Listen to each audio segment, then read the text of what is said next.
Yeah, welcome to Time for Podcasts. We're looking at some of Andy Larson's opened comic books tonight. So thanks for joining us. Well, they'll be open soon anyway. They haven't been opened yet. Don't contradict me, son. They cut the hard line. There's no time. You're going to have to get to another exit. See a set of keys around here. No time for love, Dr. Jones. No time for podcast. I can't be bothered with that. I have no time for that sort of nonsense.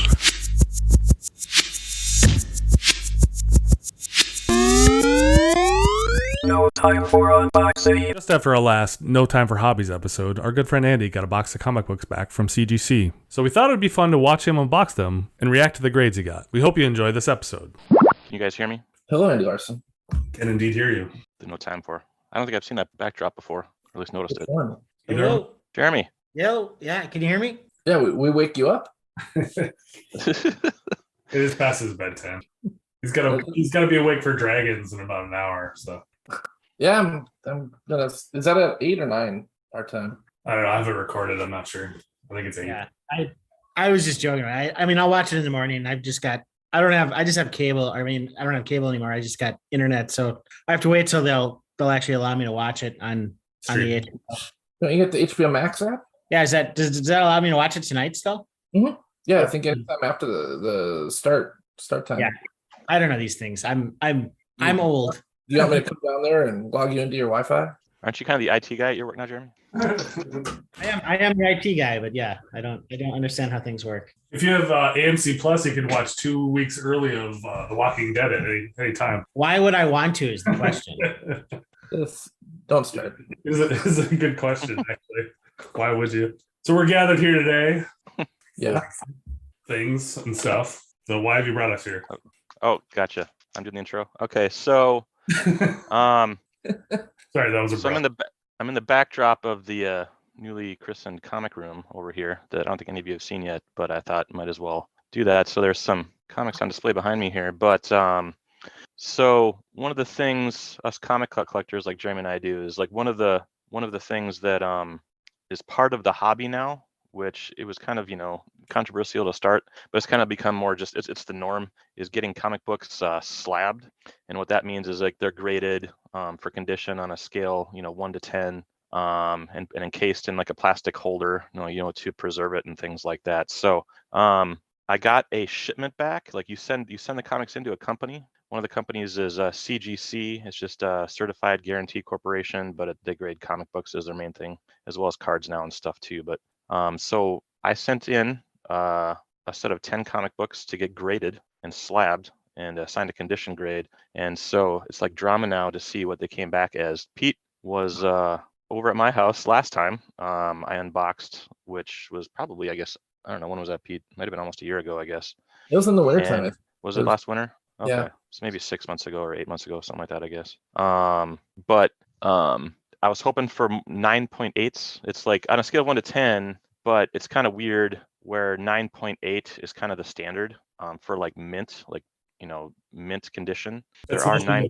Hope for is at 9.8. Yeah, I mean it's 9.9s and 10s are out there, but they're so rare. I don't really know why the companies do this, but 9.9s and 10s are so rare. There's like one of those for every 100 9.8s, and a lot of books out there don't have a grade of 9.9 or 10. But I brought up here's an example. I don't know if you can see it very well, but it's this is a Watchmen #1. I assume guys know who the Watchmen were. Mm-hmm. And this is a 9.8 #1. And that's like the first appearance of the Watchmen. And you can kind of see the label there. Yeah. Blue label, 9.8. And then it gives like the title and usually some information about, if there's anything special about it. And this one says, first appearance of all the characters for the Watchmen. So this is, you're always hoping for a 9.8, but after my last shipment, I need to temper my expectations. So is this something that came over from like the baseball cards? Is it what bled over from? Yes, exactly. So okay. Like in a lot of hobbies, like baseball kind of set the way. I think they started grading cards in like the 90s, Pete, mid 90s or something. Yeah, late 90s. I mean, it was pretty mainstream by like 98, 99. And so actually like 99 is when when this company, the main grading company for comics, started. So yeah, cards kind of led the way, and then it went into comic books. And actually you can get like video games graded now and and toys and all this a bunch of different stuff too. But this shipment that I got back, I don't even think they're quite as high a grade as the last set. So the last set I sent in, Pete was there. I think there's 20 I got back, and I was hoping for a bunch of 9.8s. I think I got like 4 or 5 out of the 20, and the rest were pretty much all 9.6s or 9.4s. The next step downs. But so I was kind of like, oh dang it, I wanted more 9.8s because there's a significant jump in value if you get a 9.8. Yeah, there is. Yeah, when it goes from 9.8 lower, like I was surprised by this how significant it is. When you it's like a 9.6 and a 9.8 could be not really noticeable to the the naked eye. So, at least if it's anything similar to sports cards, it's the scale is very very quickly accelerates or decelerates the value. And there's a lot of controversy in the hobby where it's like the consistency of grading, where it's like Pete's brought up, hey, in cards it's like, oh, the grader of death, it's like if somebody it's joked around that, hey, if somebody has a bad day, they're not going to grade as high that day. And the 9.6 instead of 9.8 if maybe he's in a good mood. Do they log it some ways so that like if you were to like resend it in, tear apart the slab and send it in, would they have any idea that you sent it back in? Not unless you tell them. They hope that if you do have things like re-slabbed, that you'd send in the old label, because then they pull it out of their census, because they track everything like how many books have been graded of a certain issue and all that kind of stuff. Gotcha. They do or they're starting to do it in with sports cards though. So even with cards that aren't numbered, they have technology that they say can identify if it's the same card from before. It's like a fingerprint. So people like sending something because it used, the crack and resub game used to be a big part of the industry, and they're trying to cut that down, which I think is hilarious because it's just more money for them. But really, right? I suppose they want to keep track of the high end cards where there's not many of them though, too. Yeah. Maybe, but as far as I know, they're not doing that in comics yet. Although there's certain big key issues where the graders might recognize it, I guess, because there aren't too many of them out there. Yeah. Cool. But so I got this. I got a box. It's a box of 10. Came in yesterday. It says fragile on it. That's free. It's Italian or something. I don't know. And it comes registered mail, stamped all over the place to make sure that nobody tampers with it, because sometimes you can have pretty valuable stuff in these boxes. But this is like what we consider like a modern tier. So these are all like kind of newer books, and that really means kind of more like 1980s or later is considered like the modern era for comics. And I really don't even remember. Pete, I was supposed to like look and maybe try and remember grades, but I don't remember. These probably there won't. I don't know if there's a 9.8 in there, that'd be awesome. But I'm not really expecting in this bunch. I hope that these are all above a 9.0 or better for this batch, though, from what I remember. But and you haven't obviously you're opening it, and you haven't opened it prior to this, and you kind of remember which books are in there. Obviously, we are recording with video, so we can always rewatch Andy Larson's response. I don't know. I don't know what to think anymore. It's like it's easy to get disappointed and deflated. So I'm just gonna pull the first one out here. Oh, awesome! All right. So the first one out of the chute is a 9.8, and it's Preacher number 1. Nice. So this is the show. So what's funny about that is I already have a 9.8 of this, and I was assuming this one wouldn't be, so I bought a separate one of this. So that's awesome though. So 9.8 on that one. So that's cool. No, we won't do this for everyone, and if you're not comfortable discussing like rough values, but like what would that do from like a raw value to the 9.8? Yeah, put out of this paper or the plastic bag. So these ones aren't too high a value in this box, so I guess I'm comfortable talking about it somewhat. But this one is probably $100 since it's a 9.8. Okay. And if I tried to sell this raw, I want my $2. Okay, so that's a pretty significant as a 9.8, and it might take a while to sell it. $2 cash. To be honest, I don't know. I might have to drop it to 60, but then it's like it's nuts because a 9.8, a drop in value to a 9.6, it's only worth about a third as much as a 9.6. So it may be worth a 9.6. So that's why it's cool to get a 9.8. Yeah. In that one. Cost wise, what sort of cost are you looking at to sub? It's just kind of a sliding scale they do for value, kind of like what they do for cards. But That's awesome. It's 9.8. I'm kind of pumped. All right, and Can I, Go ahead. can I call Andy Larson out on something here? Yeah, go for it. So when we were in Chicago, he was reading the Preacher trade paperbacks, and he was telling me, oh yeah, I'm reading Preacher. Andy Larson is who brought me into Preacher 25 years ago, and I read the series then. I just assumed he had read it. He's now reading it for the first time. He's like, yeah, no, I'm reading it for the first time. I'm like, what? No, it's not. I read the first. Read some of it. You'd read some. Yeah, I read some of it. I read the first two trades. You never read the whole thing. Yeah, the whole thing. So yeah. And it was just. It was like such a shocking. I don't know. I didn't really express that to you when we were there, like how shocking that was to me, because I was like, I actually just started the trade paperback number 3, the third one in the set right there. But I literally read that series because Andy Larson recommended it to me, and then to find out 25 years later, oh, but I didn't actually read it. Not the whole set. Also, go ahead. It was coming out when we were in college, actually, and I remember just really liking it. But it's kind of dark, kind of like The Boys right now. You know what I mean? Okay. And just FYI, like that Boys show, like if you watch this show, the comic's even more demented and dark, I guess. So yeah, the comic's darker. No, did this 9.8 white pages? I can only assume it is.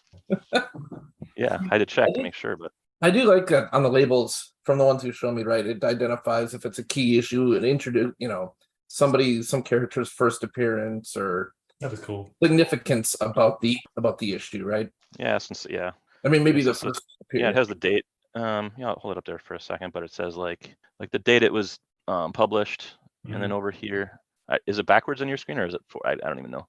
No, it's and then right there it says like the first appearance of whatever characters and stuff. nice. So it's kind of neat. And they even tag the slab for you, huh? They put in a little protective thing. That's nice. Yeah, it's kind of a cheap, crappy bag, but yeah, but it keeps from getting scratched. Yeah, well, it's in shipment. I got other ones, at the aftermarket ones that I put them in when they get here, so they can look prettier. Let's see what the next one is. Drumroll.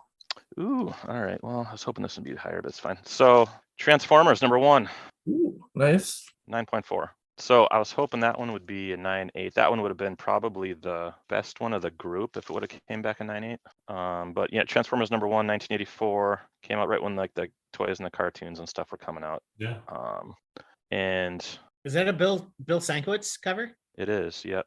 It says origin and first appearance of the Autobots and Decepticons, September 1984. And it's a nice one. So this is one of those ones that's like I found a high grade raw is the term we use just for unslabbed high grade raw copy, and I'm like, well, that one looks nice. And so I'm like, this has been like my personal copy for I don't know, quite a while now, probably 10 years. And but it's like you want like for the modern stuff, like I said, is the 80s or newer. You want 9.8s is like the collect. If you're going in for the collectible, side of it, a 9.8. The reason why this one would have been called 9.8 because in a 9.8 it'd be worth about $1 million.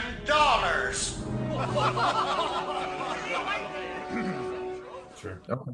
9.4. I mean, we're dropping probably something like. Sorry. $100 billion. Gentlemen, silence. Value on that one and a 9.4. That'd be ballpark. So. Do they give you a detailed description of like why they rated it the way they did? Do you get like they call it graders notes, and I'll probably look them up on some of these. But what kind of sucks is they don't have to put graders notes on there. Yeah. I think they're encouraged to. So you might have a 9.4 with like no graders notes, or sometimes it's kind of weird. Sometimes there's 9.8s with graders notes. So because with 9.8 you can have like one small flaw. And that one small flaw is usually almost imperceptible most of the time. But saying that, the consistency wise, like I said, like I have a few 9.8s that don't look as good as some of my 9.4s. And this might be one of those kind of examples. Like this one looks pretty darn good. It's still quite a subjective process. Yeah, it's kind of a crapshoot. All right, next one. Oh, darn it. So this one's a little bit lower than I was hoping. All right, so it's a Batman 423. Yeah, 423. The special thing about this one, Jeremy, what's special about this one? McFarlane cover. Yep, Todd McFarlane is a famous artist. It's one of the most iconic Batman covers of all time. Like, yeah, I'm trying to get out of the glare here, but images. That's a good shot right there. Yeah. And so Todd McFarlane, it's like one of the few times he ever drew Batman, and it's on a cover. He didn't even draw the inside of this book, but this is another one where it's like he only ever did the interior of 3 issues during was it year 2? Well, yeah, He did yeah. Did he even do all the reissues of interior? year I don't 2. remember. Alan Davis did the other one, and then he did a handful of covers. But that's the most iconic cover. That's the one that everyone always remembers. You can see the little bat symbol with his. See if I can get it on there with his signature. Yeah. Okay. There we go. But yeah, it's nuts just because it's Todd McFarlane and he drew Batman. Yeah, this is another one. Like if it was a 9.8, it would have been like. That's real, yo. I ain't exaggerating at all, man. The more money you make, the more problems you get. And jealousy and envy is just something that comes with the territory, man. A lot of people, it's just negative energy, like my man Puff say. But listen. I know that name because I know he's a big sports collector. Yeah. So yeah. I think didn't him and Wayne Gretzky team up to buy a Honus Wagner or something? Did they? Yeah, maybe. I know he bought like Mark McGuire's. Yeah, he got the McGuire ball. Yeah. Oh, was that what it was? Yeah. McFarlane. Yeah, that's right. He had the Mark McGuire ball. Was it 60? Did he have 70 or did he? Well, he had a bunch of them. Well, I think he bought. I forget if he that had year 8 or 70. I forget which one he had, but yeah. Like 62, maybe he had as well, but which is the other big one. Yep. All right. Oh, sweet. Another 9.8. Okay, 9.8. Venom #1. Oh wow. It's a terrible issue. I'm glad you got a high grade on it. It's a great issue. That's a great issue to have a great high grade. It's a terrible fucking comic book. Well, not even the it's first appearance of Venom. It's a terrible story. Yeah, it's his first in his own title. Yeah, it says first Venom in his own title. Spider-Man appearance. Red hollow graphics foil cover. So in the 90s, they were into these like they call them gimmick covers, and this one's like reflective and metalish looking. Yeah, and they were really into that in the. Yeah, it's hard to see on the screen, but it's a very cheesy, gimmicky 90s thing. But, does Mark Bagley draw that one though? I think yep. Mark Bagley, Sam De La Rosa, and Al Milgrom. Yeah, so it's got good names attached to it. It's just a shitty issue. And David Michelini is the writer, who's the guy who's writing stuff for McFarlane. So, but yeah. So Jeremy, just to keep your just to give some more credibility to myself for you, I just had some really high grade Venoms. These will sell. So this will go on my. That should sell. File. Yeah, that's awesome. I'm glad you got 9.8. But so this is a sell one. And I have another one in here. Actually, I see it right here. I'm like, oh, see what the hell happened to this one? So these looked exactly the same, and this one's a 9.0. Weird. I don't see. I don't. Yeah, that's like that little bit of why. Oh, I see something right there. That shouldn't. I see one little crease in the spine, but that should knock it down to a 9.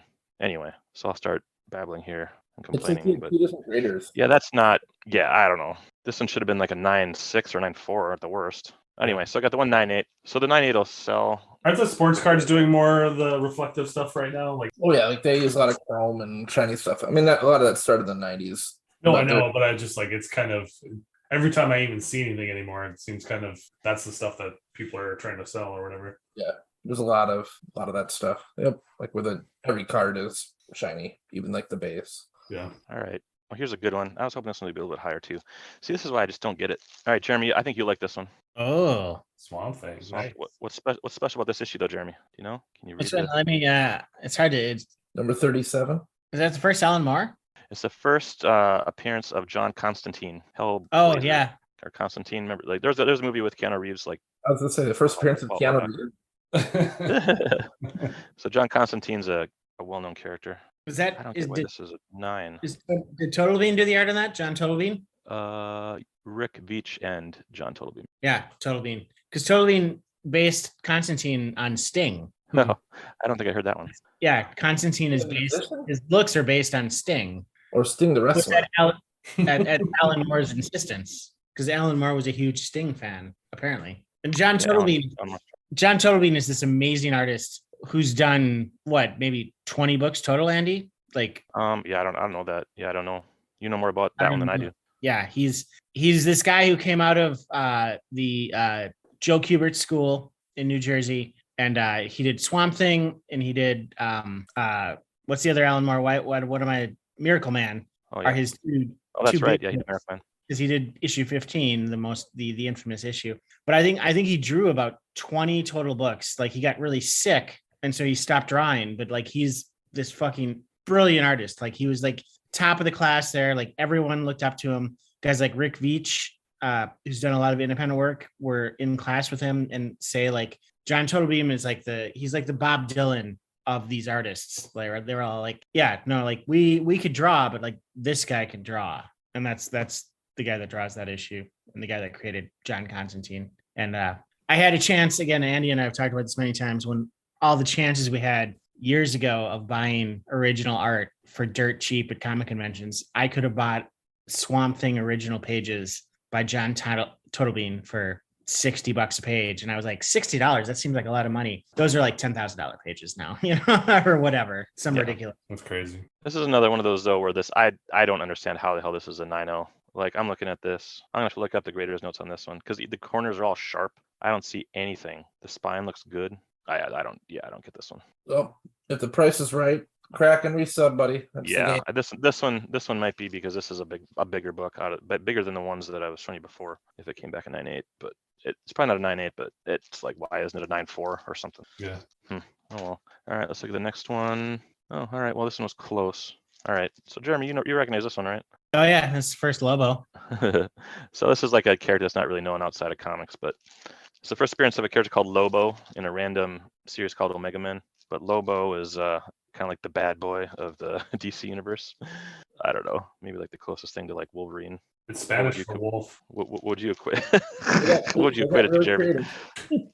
No, he's nothing like Wolverine. He's the wolf. Yeah, right. But anyway, he's semi-popular in the DC universe, but it just like this one just looks super clean, so I thought I'd send it in at a chance at a 9.8.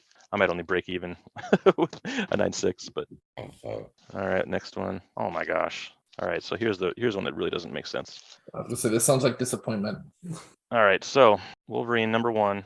8.0, really? Yeah, that's what I'm saying. Like, there's nothing here that should have been lower than a 9 for sure. This one. All right, this one pisses me off. This one, because I paid like $2 for this one raw because it looked so perfect. What the hell? An 8? Pete, this is like when we got those cards back. Oh yeah, the Marvel cards back, and there was like a couple 6s. It's like, what the hell? Yeah. All right. So this is first Wolverine in his own series. Like this isn't his first appearance, but it's number 1 in his first own series. And yeah, I don't know. In a 9.8, these go for like a cash rules everything around me. Queen, get the money. Dollar bill, yo. $. So just hoping. But an 8.0, it's like I could probably make more money by breaking this out and throwing it in this case and selling it raw. That's if I try and sell it at an 8, I wouldn't even get what somebody like me, like it's probably not even worth paid for it in an 8. So that's one of the other reasons why people have kind of gravitated towards this slabbing thing. Like actually probably up until about 2015, I was anti-slab mentality because I thought it was kind of like lame and ruining the hobby, like monetizing the hobby too much. But then probably sometime around 2015, I was like, this is just the wave of the future and just kind of go with the flow. And now, I bought fully into the whole thing because one of the reasons it's good is because, well, you know exactly what you have value wise. You can actually like log stuff and inventory stuff. There's apps where you can like scan. So there's like, if you look at the back of these things, there's like QR codes for every single one of them now.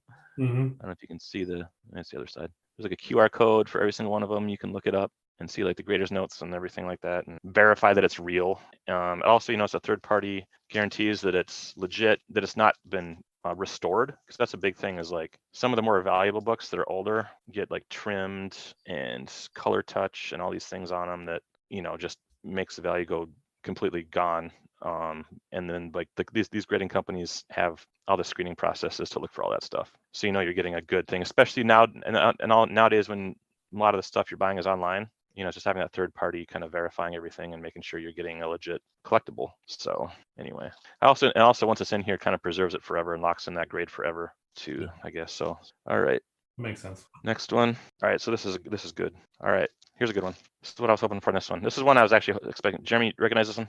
Oh man, 9.8. Wow. Okay, it's not second printing. Good. I was like, that's the one thing. I'm like, was this a second printing when I sent it in? I couldn't remember. So there's too much glare. What the heck's with the glare? But this is that Batman. First printing? Yep, first printing. Batman Dark Knight Returns #1 by Frank Miller. That name might ring a bell a little bit. Mm-hmm. Frank Miller did like the movie 300 and the Sin City movies. And he wrote some of the most iconic, legendary comics of all time, including this, and then some like Daredevil stuff. Like he pretty much defined what Daredevil is. The writer Frank Miller. So this is a 9.8. That's really good. It's awesome. I'm not even sure I'm valuing that. So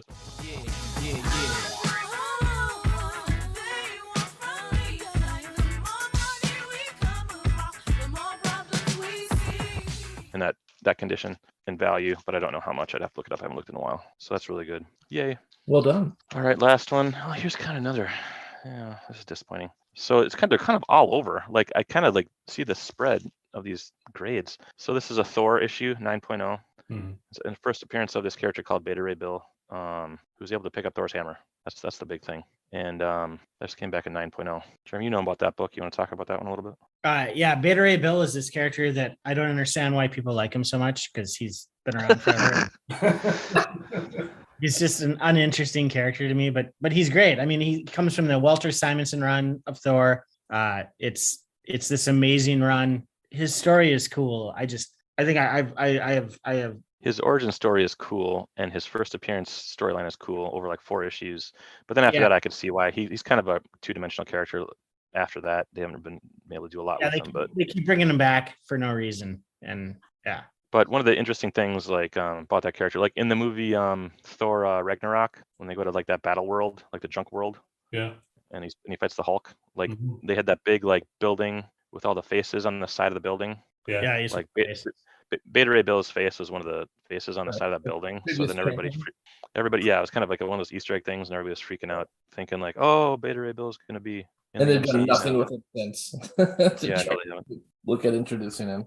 I mean, I think he's a cool character, and it would be a really cool movie. You'd have to like center most of the plot around the character. But I think you'd have to come up with a better name than Beta Ray Bill because it's just cheesy. And, yeah, it's a terrible name. And he looks kind of like a horse face. So you'd have to make him cooler looking. But so there's a couple maybe roadblocks there to make him work in a movie. But his origin story is pretty cool. He essentially like is a protector of a planet. Thor comes into his area. Like he's a good, Beta Ray Bill's a good guy. Thor thinks he's a bad guy. They have a misunderstanding. They get in a big fight, and then in the middle of the fight, Thor drops his hammer, and then Beta Ray Bill picks it up and gets Thor's powers. And Thor's like, and then it kind of goes from there. Jeremy, if you had to modern day actor and cast this Beta Ray Bill part, who would it be, and why would it be Nick Cage? Either Nick Cage or Justin Bieber would be another great choice. Very similar acting styles. Because I wouldn't mind if either of them died in the movie. Whoa. Well, in the movie. Oh, in the movie, and in real life. Jeremy just got dark. Dark all of a sudden. I don't know if I like this side of you. Who invites me to these podcasts? I don't know why you guys let me keep coming. I don't think we did. I think you just kept the link.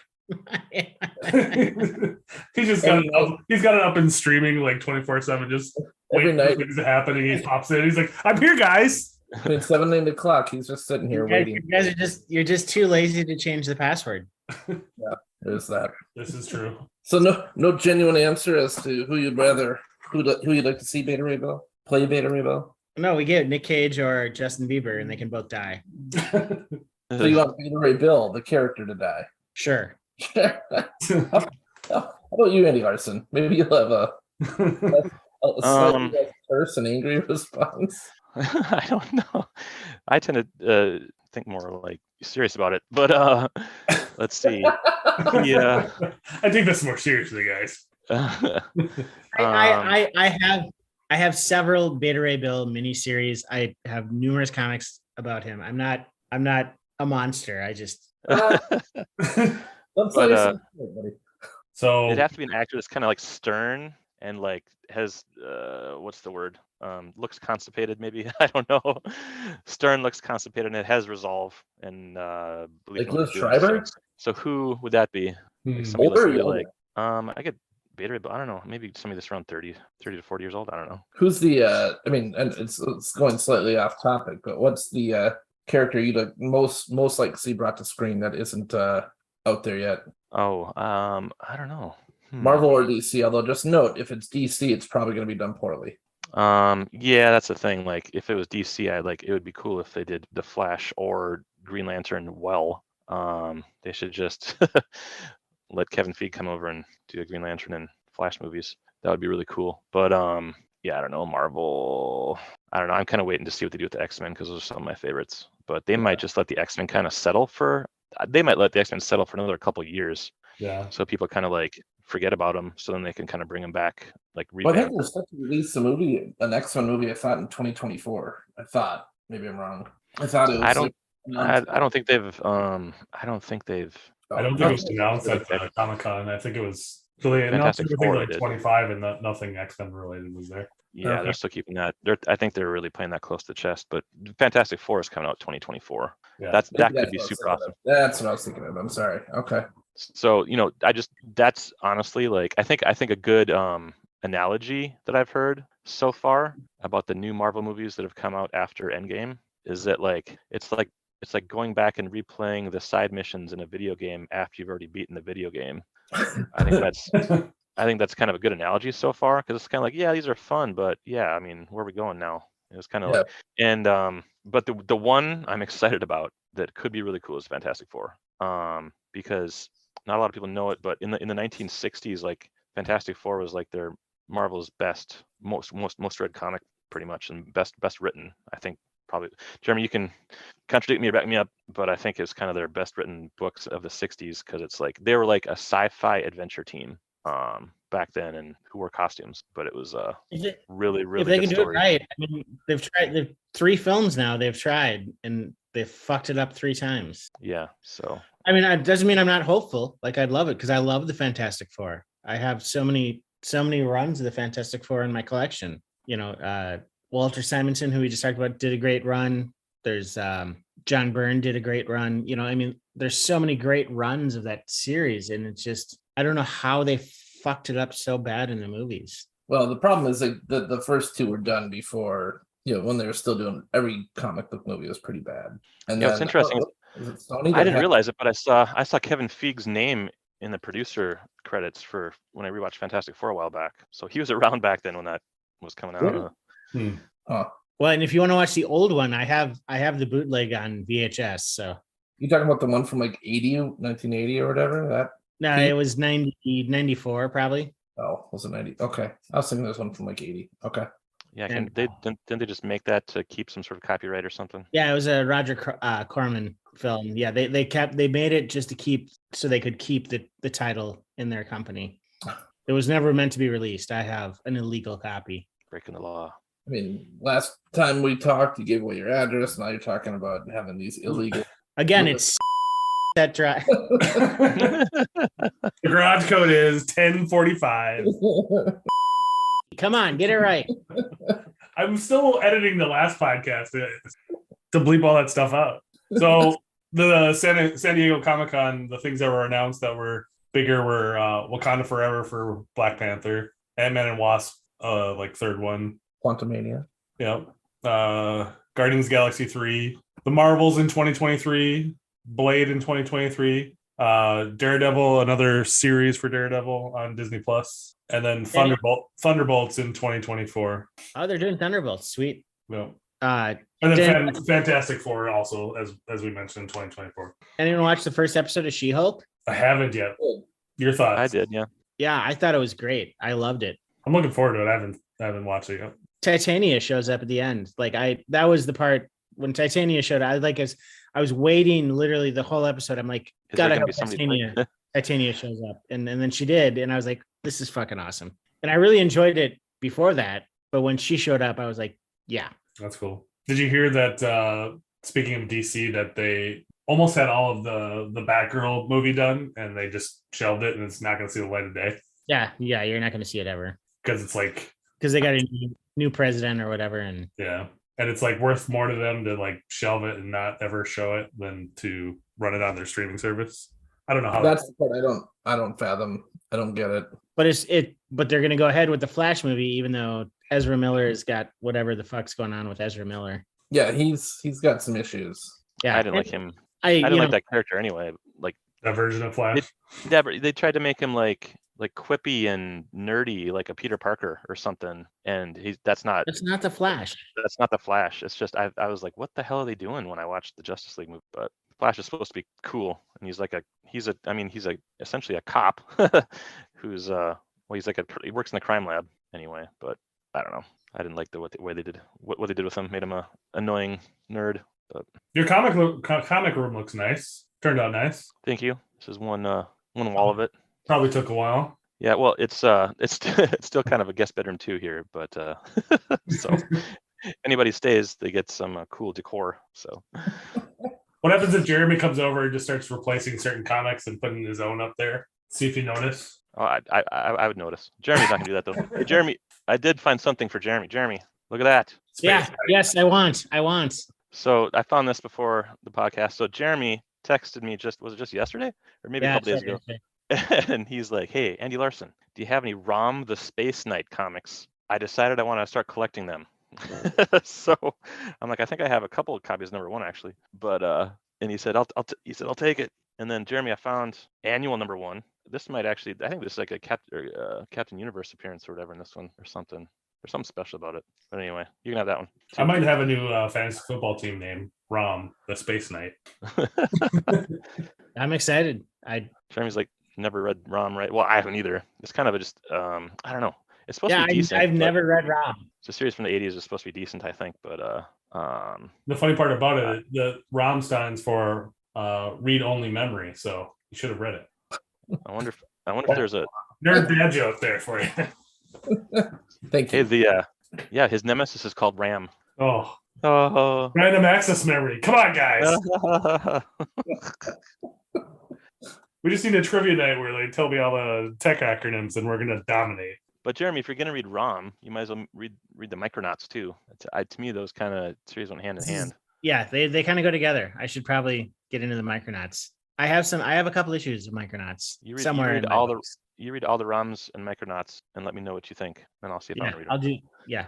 And then 25 years from now, Andy Larson will read them. Yeah, that's gonna say. I'll read all the preachers. But yeah, okay, yeah. To sum up, okay, so I just kind of, I guess like 10 and 11. I usually send in 10 at a time. Got 4 9/8 out of the 11, which is, I don't know, I guess not too bad. But what really kind of makes me wonder is that there's like a gap, and then there's like 4 9.0s. Yeah, it's just like, hey, we'll give them a few 9/8, a 9.6, 9.4, and then a bunch of 9.0s, and then that one 8.0. I don't get the 9.0s. So doesn't make any sense, Andy Larson. What do you say? That doesn't make any sense. Right. So when it comes to sports cards, Peter, how many do you send in at a time sometimes? Oh man, back in the day, it was they had specials where it would be like I could get it for like $4.50 a card, $4.50. And so then I would send quite a few. I'd just like dig through dollar bins and try to buy a card for like not all the time, but like I'd try to find cards for like $2 to $5 that if they got a 10, they would be worth 40 to 80, right? Like small risk, but good margin, like pretty good margin when I hit. But I've also spent, I think the most I spent grading a card was, what is the most I spent? $600-800 for a single card. Yeah, it's like a sliding scale. It's like the grading companies want to cut because they're not going to grade a comic book that's worth tens of thousands of dollars and still just charge you $40. It's like we want a bigger slice of that pie if you're gonna make tens of thousands of dollars. So they have this, like in comics, it's like 3%. So it's like once you get over a certain value, I want to say it's like $3,000. They're just like, hey, we're charging 3% of what the fair market value is right now. But you can try and game that a little bit. Yeah. There's baseball, it's more, or sports cards, it's typically more of a range or based off value, or it's you pick the service level. So if you want it back in, want them graded because you want us to get them back in like 3 to 5 days, it's X amount. If you're willing to go up to like 2 to 4 weeks, it's another level down price wise. So totally changes. Now during COVID, the number of people sending cards, and especially new, like modern day stuff, just went off the rails. And so they totally cut cheaper level services, cheaper being probably like, I think the lowest was about $20-25 a card. And it got to a point where the cheapest you could do a single card, because they were so backlogged, was like $150 to $200, depending on the company. So now things are a bit more reasonable, but you're still looking at several months if you want to spend like $25 or $50, probably. At least 4 to 6 weeks, probably, for like $50. But it's been a while. I haven't sent anything for a while, but just bought 1 or 2 that I might try to, Larson mentioned that there's different companies, so I bought a 10 from one company, and if I can get a 10 from another company, it'll double the value. Cool. Give that a shot. Play that game a little bit. But well, what percentage of your collection do you think is graded at this point? For me, You talking to me? Anyone. I'm just curious, just like how much of it you've gotten graded over time. how about for you, Larson? Oh, what percentage? I don't know. It's still a low percentage because I probably have, I don't know, 150 slabs out of a collection that's 10,000. So whatever that number is. Yeah. Because you really only want to get stuff that's fairly valuable, so I still have a lot of just comments. Well, and I have a lot of stuff that probably should be graded that I haven't yet that I just plan on keeping forever. So I'm kind of torn on, stuff that's kind of valuable that I just plan on keeping forever. Yeah. Like, do I get a slab just to keep in my collection, or or is it, it might be better just to slab stuff that you might sell right away or sell at some point, because everything I sell, the money just goes back into my collection. So yeah, it's just to keeps the cycle going, right? gotcha. I just looked it up. So probably my biggest margin here, if he was talking about margins, I decided to look up this one. So this was that Batman Dark Knight Returns #1 Frank Miller one. And I remember going back to Fargo just like 2 years ago and seeing this one, unslabbed raw in the store back in Fargo, the comic store I used to go to when I was a kid, and it was sitting there for $30. So I grabbed that for $30 like 2 years ago. And I'm like, this is really high grade. It looks just as good as, I actually have another 9.8 already. But anyway, I paid $30 for it. I'm like, hey, this one looks really high grade. Maybe I'll send that one in and then sell it. I just looked it up. It's selling $30 right now. So that's a really good margin, I think. So You did well on that one for sure. Yeah. I'm going to grab something real quick. You probably should have done a better intro for this. maybe I'll edit it and put something at the beginning. You pushed it. You forced it. No, I'm tired. I was at the baseball game, so It was a good one at least. it was a good one at least. Yeah, we didn't get owed. We didn't get skunked. Didn't they? It's not a They did. They did get skunked. Yeah. Okay. I was like, wait a minute. Yeah. Jeremy, I think you'd be able to. Can you make that out, or is it glary again? So It's a little I have two of these. Yep. One of them has the yellow label. Mm-hmm. Yeah, what's the yellow and blue? Yeah, they're both 9.8s. But Jeremy, you remember what the yellow label is? You want to explain that? Is the yellow white pages? The yellow label is signature series. Mm. Oh, so you got it signed. So yeah, this one, if I zoom in, I don't even know if you'll see it very well, but there's a signature. Yeah, there's Frank's sign. Yep. So this one's signed by Frank Miller, 9.8. So that's one thing you can do. Signed with and witnessed. Yeah. So this company will have like representatives at like some of the big comic conventions. I wish it wasn't so glary. And then they do like signature verification. So yeah, I had this 9.8 already, and actually this new one I just got back looks maybe slightly better, and that's why I thought that, hey, that's a good 9.8 candidate. But it's cool. This one I'll keep forever because it's signed. I got it signed by Frank Miller and the inker named Klaus Jansen, and then yeah, I'll sell this one probably so I can buy something else for my collection. He was mentioning last time that there's like you got like some sort of warehousing place that some of your collection is at. Do they do something similar for comic books too, where your collection, you don't actually have your collection locally, it's off somewhere and they kind of display it for you so that you're able to sell it to other people a little easier? Oh, like a consignment. Yeah. Okay. Yeah, I think that's what you mean. Like not even to sell necessarily, but like a storage, like storage location. So it's safer, you mean? Yeah, and like so there's like PWCC and eBay, a couple others. They do it where they'll hold on to the card for you, and you can always vault. They call it the vault. Yeah, they vault it basically. Yep, and so it's insured. Yada yada. I don't even know. I haven't heard of that for comics. I mean, you can consign with. There's lots of people out there that'll consign it. Sure. Consign books and then hold on to them. Like probably the biggest and most trusted one that I've bought from multiple times is mycomicshop.com. Yeah, Lone Star. Yep. Yeah, it's owned by mycomicshop.com is the website. It's owned by Lone Star Comics, which is down in Dallas. But I think they have a huge like warehouse size place that where you can just send your stuff down there and they'll keep it there until it sells. Interesting. As long as you're not, trying to charge something ridiculous, because they know what, if I tried to sell one of these books for $1 million, they're not gonna. There's people out there that don't get it, and this book's, I know what I got here. This book's super valuable, and they just don't know what the hell they're talking about. But they screen those people out.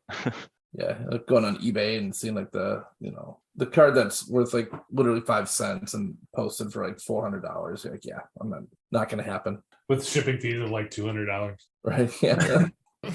But yeah, I mean, it's the wheeling and dealing part of it's fun for me, and I really love comic conventions. I have a blast. That's why Jeremy and I, keep going. And then I'll set up like a table to sell sometimes locally here in town. I actually have a couple of those coming up here in the fall, and I think Jeremy's going to come and hang out if he has time during the show. He usually does, and we have fun. Then he can watch the table while I go and look around at other people's comics, and vice versa. I'll stay at the table while he goes around and looks around. And so a couple times Jeremy's put out a few things at the table too to sell. So was he also putting out the vibe? always putting out the vibe. There's a switch. You can't turn it off, Peter. There's no off switch. I'm always putting it out there, and it just doesn't stop. Always vibing. That's why we love you, buddy. How else has you guys' like collecting or your passion changed over the years? This sort of stuff, has it been the same as when you were younger, or has it changed a lot? I mean, the industry's changed a lot, so I imagine it's changed some. Or does it feel like it did back when you were early? Well, it's like when you're young, it's like I think you get sucked in, and when you're maybe new at collecting too, you get sucked into all the new stuff coming out, because like the comic industry in general does a really good job of hyping things up and advertising and marketing and getting people like, oh, excited about the new X-Men story or the Spider-Man story that's coming out in the the new issues that are coming out every month in the comic store. And just for people who don't understand, it's like comic books came out like magazines, i.e. once a month. So they followed that same kind of thing. And so, you could expect 12 issues a month to come out for your favorite titles. Back in the day, they would start pumping stuff, usually a few months in advance of stuff starting to come out. I remember them hyping up Venom and then Carnage, because we would have been, I was about 11 or 12 when Venom hit, and then a couple years later, Carnage hit those characters in the Spider-Man books, and it was like a big deal, and it was like really exciting that these new characters are coming out. So you get caught up in the new stuff, and buying stuff off the shelf when it's new, but now it's like most of the new stuff coming out I think is crap, kind of just like I'm an old guy, right? And because a lot of the stuff that's nostalgic or whatever and just plain good came out way back. And then, but you know what though, I think Jeremy and I have talked about this, like I think there was a resurgence, like a golden age in comics in the 2000s, like about 2000 to 2010, really good stuff coming out reading wise, phenomenal stuff. And that's actually what a lot of the stuff that was written during that decade is a lot of the stuff that like the MCU has been based on. Yeah. So, but then I feel, and like that decade was when this guy named Joe Quesada was in charge of Marvel, and he was really kind of controversial, brought in a bunch of new writers and new blood, but that's what made it awesome and kind of edgy and modern. But then when Joe Quesada left, and interestingly 2011, and then it seems like that's when Marvel started going downhill a little bit. He didn't leave the company, Jeremy. I can see your confused look. He didn't leave the company. He left the editor-in-chief position in 2011. He left running. Yeah. But anyway. No, and I have gotten lately, and Andy knows this, I've gotten into more weird stuff. Like I'm collecting posters and oddball shit that you can't, like, it's not the normal stuff you get. Like I have Andy, I showed you that my Warriors of Plasm card set first issue, which is a totally worthless thing. Like it's not worth any money, but it's something that no one has. Like it's just this weird thing. And I've got these cool Mark Texeria posters, this cool Liam Sharp Hulk poster, and I'm buying an Eric Larson poster with Spider-Man and Venom on it next week. Like just buying all these weird things. You see that, Jeremy? Yeah. Nice. I got a box of the cards. You got a box set? An unopened box of the trading cards. Oh, I want to buy that from you. It's become a running joke. So it's funny that Jeremy brought up the word. This is like a series that kind of bombed in the 90s, and it's bombed hard. Bombed hard. I didn't want to be too harsh in case you liked it, Jeremy. So no, it's terrible. But it's became so. When I was growing up, I collected with my cousin Aaron, and Jeremy's met Aaron a few times now. And Warriors of Plasma has become a joke with me and my cousin because it was such a bomb in the 90s, and we would have been, when was that? Probably 93-ish, Jeremy? Yeah, we were 16 probably. Yeah, something like that. So it's become a joke, like with me and my cousin, that Warriors of Plasma. Like, oh, did you see Warriors of Plasma? Did you find any Warriors of Plasma comics at the show this weekend? Oh man, I didn't. Just keep my eyes open though. And it's funny that Jeremy decided to get into it. But my cousin sent me that box of unopened packs as a joke. We've been joking about it, long running joke for years that only a comic nerd would understand. Yeah, no, that's. I literally have. It's like a trapper keeper binder of cards of this 0 issue of Plasm that you had to buy those cards that Andy has in those boxes. You had to buy those cards, find all the correct cards, and then put them into this trapper keeper. or card book, just like a baseball card book or whatever. But I have that, and I came across it at the comic shop that I go to, and I opened it up, and it was full of the cards, like all the cards. They were all there, and I was like, "Oh my god, how much do you want for this?" And the owner was like, "I don't know, $5." You're all excited, and I was like, "Fuck yeah!" I will give you $5.01. I'm probably gonna have the Zero issue for the series that bombed in the 90s in 1993. No, it's just it's one of those weird. I've gotten Andy and I talked about, it's part of the project we talked about, we're doing where we're getting Rob Liefeld and Jim Lee signatures and all that. And it's just I've come across now that it's so easy to go on eBay or whatever and buy the regular shit. So I've become obsessed with finding the obscure shit. Yeah. I kind of like that. Which is like my Wolverine poster that is glow in the dark. Fucking Wolverine poster that's glow in the dark. That poster rocks. I saw it in person. It's pretty badass.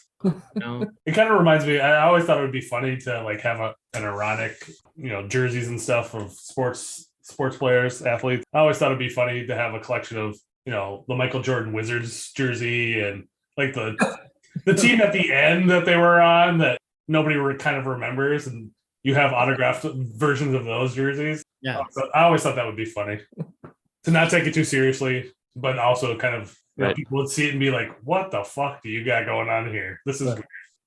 Should I pull out my Culpepper jersey? A Moss Titans jersey, maybe. Culpepper's Miami Dolphins jersey. Yep. Yeah, that'd be awesome. I'd love to see that stuff. Someone's got it like proudly display. That's their whole like collection. They got to be more rare. They definitely got to be more rare. Yeah. Yeah, you might struggle actually locating them because of that. Yeah, it'd definitely be a journey. Like, I don't know how you'd come across them like without like trying to dig for them. And like, I don't know if I told you guys or not, but so Jessica was going through, when we moved her parents, out of their house to assisted living, we were going through all their crap, and Jessica found boxes of old stuff. One was like a box of like vintage T-shirts from the 90s that she had, and she has T-shirts from like Belle Biv DeVoe and Bobby Brown and all these weird, early 90s pop stuff. Yeah. Right. And I can't remember. Does she have Peter's Stone Temple Pilots T-shirt in that box? Was it in there? I didn't see that one, but can you double check? But she investigated and was like, "Oh, wait a minute, these might be worth some money." And then we were at the Vintage Bomb, like a vintage store that's up there on Lake Street. Yeah.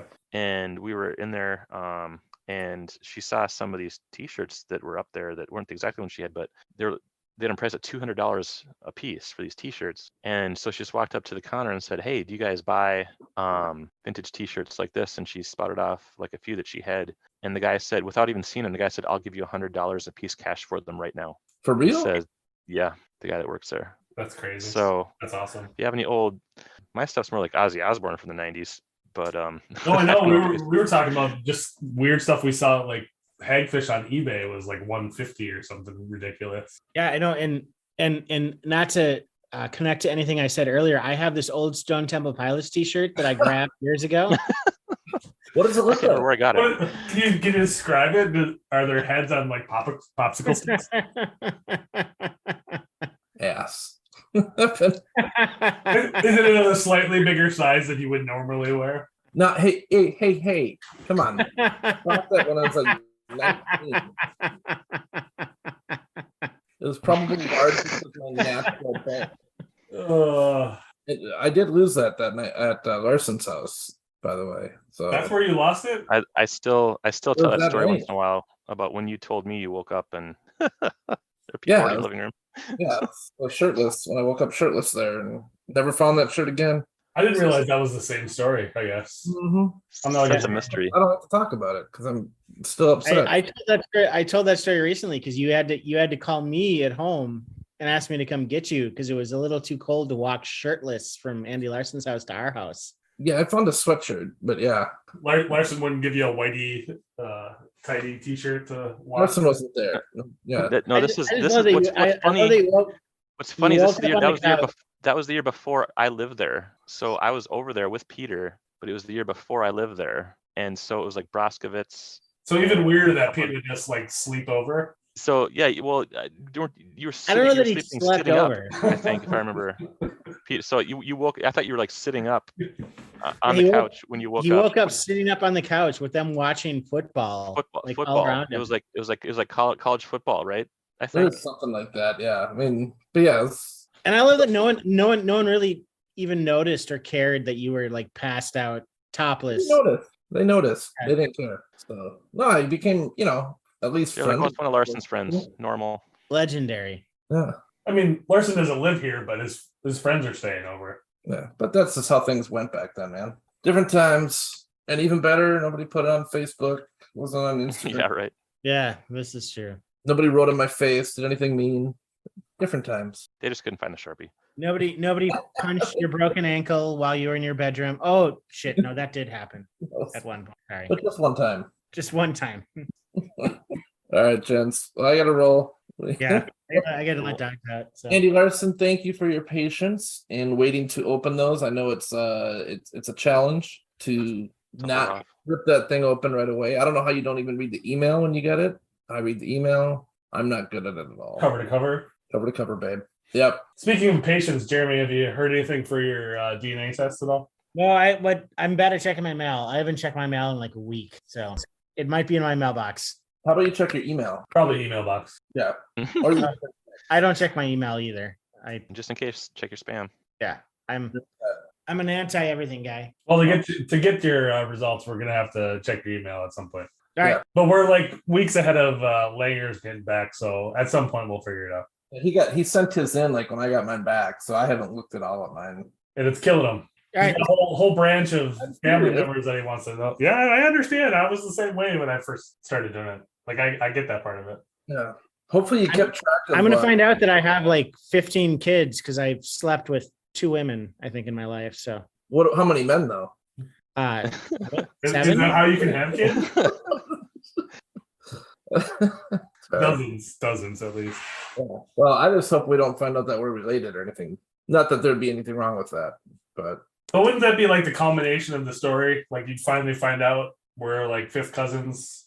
It would be interesting, right? Well, there's a slight chance that I'm Peter's father. Math doesn't support this. I was born a month before you. It's possible, dude. It's possible. Because science. Yeah, I get it. Now, if you said old man, I'm like, yeah, maybe. I don't know. I was like 12. Did he like hanging down in Apple Valley area? I don't know. I was like 12. Possible. I like taller women. Maybe I got born and I started hitting shit. Who knows? Yeah. I just get bored. I was bored. I was bored, guys. Anybody want to do a quick intro so that I could like edit at the beginning? Because I did such a bad job at the beginning. I think Jeremy should, since it's a topic he's All right. So like something like no time for unboxing or with Andy Larson. No time for comics? Yeah, welcome to Time for Podcasts. We're looking at some of Andy Larson's opened comic books tonight. So thanks for joining us. Well, they'll be open soon anyway. They haven't been opened yet. Don't contradict me, son. Stop undermining me. Why? It's always got to be this way. But Jeremy, maybe you and I should start a side podcast called No Time for Comics, if it's okay with Eric. And it'll be a 700-part series, though. Yeah, I'm good with that. Each episode, 2 hours, 2.5 hours. Yep. Yeah. I like it. Jeremy and I could talk just about Frank Miller for an hour. So We could talk about Frank Miller for like a day and a half. probably. Challenge accepted. Frank Miller could be Peter's father, for as far as we know. He did. I thought we already established that I'm Peter's father. We did. I'm sorry. All right, guys. All right. All right. All right. Thanks. Good night, guys. Bye. Later. Good night. Bye. There's no time for last requests. Ain't nobody got time for that. Look, Betty, I've got no time for games today. Now, there's no time for a bench test. Heat 'em up.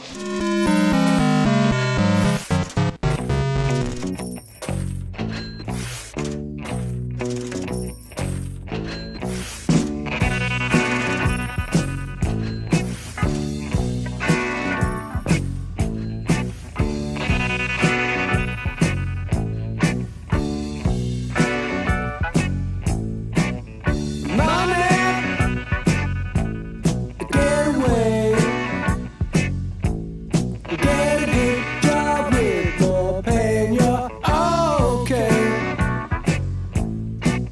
Money, it's a gas. Grab that cash with both hands and make a stash. New car, caviar, four-star daydream. Think I'll buy me a football team.